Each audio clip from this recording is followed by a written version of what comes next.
Po kayo. So, since hindi pa kayo nagugutom, di ba, konti lang naman.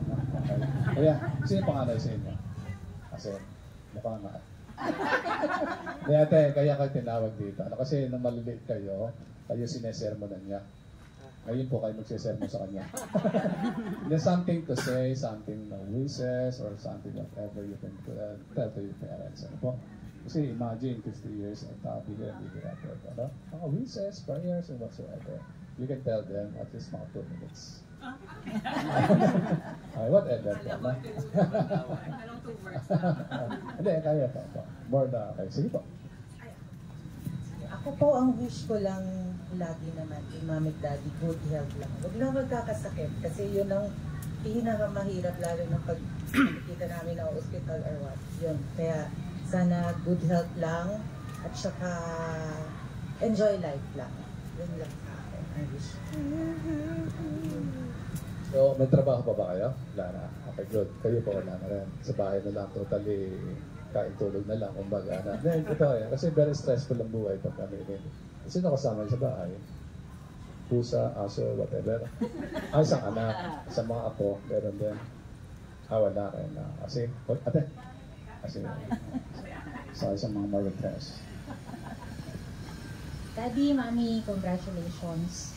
So, 50th anniversary. Wish ko more happiness, more patience, and more good health, and sana more travel.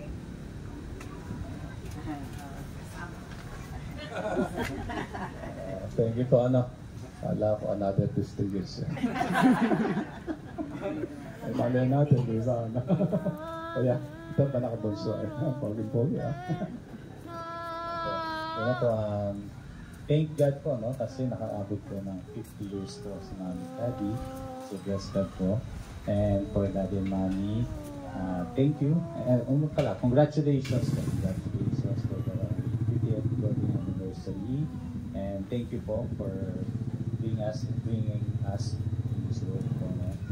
Sa patience and help and assistance po, no? Sa buong buhay ko po, no? Medyo matanda na rin po kami. So, matagal-tagal din po yun.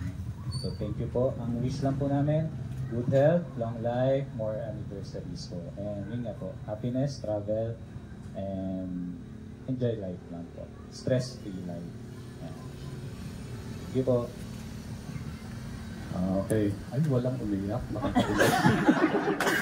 Ilang iniintay, umiiyak eh. Anyway, salamat po ng marami, ha? Meron ba kayo gusto, kaibigan?